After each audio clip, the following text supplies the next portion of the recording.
Kung hindi makakapagsumite ng temporary restraining order ang kasalukuyang mayor ng Mabalacat na si Marino Boking Morales, nakatakdang ideklarang alkalde ng Mabalacat City si dating Pampanga Board Member Crisostomo Garbo ngayong Biyernes. Ito ay matapos ibaba ng Commission on Elections First Division ang pagdiskwalipika sa kandidatura ni Morales. Ayon sa resolusyon ng COMELEC Unbank, wala naman kasing nakikitang salik ang COMELEC upang kontrahin ang isinumiteng 13-page decision ng First Division. Matatandaan na noong Mayo ng nakaraang taon nagsampa ng petisyon si Ginang Pyra Lucas na naging katunggali ni Morales sa pagkaalkalde nitong nagdaang eleksyon kung saan ipinadiskwalipika niya ang kandidatura ni Morales. Agosto ng nakaraang taon din nagsumite ng motion for reconsideration si Morales kontra sa isinampang DQ case ni Lucas. Binanggit ni Morales na maliban sa filed out of time ang DQ case sa kanya, nagkaroon din ng pagbabago sa territorial jurisdiction ng Mabalacat na ngayon ay isa ng component city. Hindi naman pinabura ng COMELEC First Division ang argumento ni Morales. Ngayong Mayo, idineklara na ng COMELEC Unbank na tama ang naging desisyon ng First Division at tuluyan ng kinansela ang mga boto para kay Morales. Ayon pa sa desisyon, muling magko-convene ang City Board of Canvassers o BOC ng Mabalacat upang ipawalang bisa ang naging boto para kay Morales at ideklara itong stray votes. Inatasan din ng City BOC na ideklara ang kandidatong naging kalaban ni Morales na nakakuha ng pangalawang pinakamataas na boto. Sa kabila ng ilang aligasyon na ang Vice Mayor di umano ang dapat na humalili kay Morales. Binigyan naman si Morales ng hanggang Biyernes, June 2 upang mag-file ng temporary restraining order. Kung hindi makatupad sa itinakdang deadline si Morales ay automatiko namang idedeklarang alkalde ng Mabalacat si Chris Garbo. Sa isang panayam kay Garbo, nanawagan siya na respetuhin ang desisyon ng COMELEC. Dagdag pa niya, kailangan ay magkaisa ang mga mamamayan sa gitna ng mga pangyayari sa lungsod. Pinasasalamatan natin ng Panginoon dahil lumabas na ito.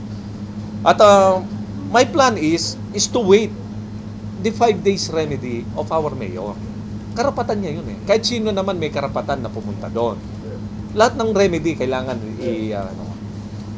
if for example on Saturday until Friday hindi nakalabas, so my lawyer will be moving for the magmo-motion na siya for the immediate execution.